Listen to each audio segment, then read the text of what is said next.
ماضی کا قصہ بھی آیا کہ دہشت گردوں سے مذاکرات کیسے ہوئے، تو اس کے اوپر بھی it was very important statement. It was very important statement کیونکہ یہ ہمیشہ ہر بریفنگ میں اٹھایا جاتا ہے. آئی ہیل فرام ڈیفینس اور فارن افیئرس، تو میں وہ پولیٹیکل ریلمس کی طرف اتنا نہیں جاتی.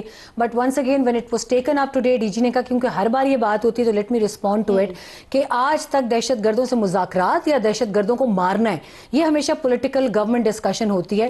National action plan, revised national action plan, سب آتا ہے. ان کو لا کے بسایا کس نے، وہ لے کے آئے، اور وہ فوج کا اس وقت کا کام تھا. وہ آپ کو بتا رہے ہیں کہ سیاسی جماعت اور ان کی قیادت کے کہنے پر یہ ہوا. تو انہوں نے کہا کہ آج بھی یہی ہے، they are willing to negotiate. یہ دیکھ لینا کہ آج بھی کون چاہتا ہے کہ بات کی جائے ان سے، کیونکہ باقاعدہ طور پر بڑا واضح وہاں پر سوال ہوا تھا کہ اس وقت کے جو آرمی چیف تھے یا اس وقت کے جو ڈی جی آئے تھے ان کے بارے میں کہا جاتا ہے، اور موجودہ وزیر دفاع ان کے بارے میں یہ کہتے ہیں کہ وہ بھی اتنے ہی زیادہ رسپانسبل ہیں اس کے لیے.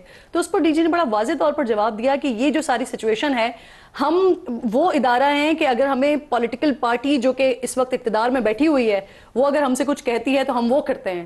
تو اس وقت بھی پولیٹیکل پارٹی کی طرف سے کہا گیا تھا، اور وہ پولیٹیکل پارٹی جو آج بھی یہی نیریٹو رکھتی ہے کہ ان سے بات چیت کی جائے. آپ نے ریشوز کی بات کی، 60-40 کا ذکر کیا، لیکن ان بریفنگ کے اندر سوالات کی ریشو بھی جو ہے وہ 60-40 کے حساب سے 40 ڈیفینس اور سیکورٹی پہ ہوتی ہے، 60 سیاست کے اوپر ہوتی ہے، اور اس کے بعد خبریں بھی سیاست میں بنتی ہے. لیکن میں آج دیکھ رہا تھا ٹکرز، اور میں نے بریفنگ بھی دیکھی، I took good results for military and kinetics. تو وہ اس میں کوئی سیاسی بات چیت ہوئی نہیں، سیاسی بات چیت ہوئی، لیکن اس طرح سے بات چیت ہوئی کہ انہوں نے بڑی باتیں کر رہے تھے، لیکن انہوں نے بڑا واضح طور پر کچھ چیزوں کو ڈینائی کر دیا. جیسے کہ وزیر اعلیٰ کا جب خیبر پختونخوا کے وزیر اعلیٰ سہیل آفریدی صاحب آ گئے، اس کے بعد ہم نے تیرا کے حوالے سے کچھ چیزیں دیکھیں. پچھلی بریفنگ جو 4 نومبر کو ہوئی تھی اس میں بھی ہمیں تیرا کے حوالے سے بتایا گیا تھا کہ وہاں پہ کس طرح سے وہ پوسٹ کی کاشت ہو رہی ہے.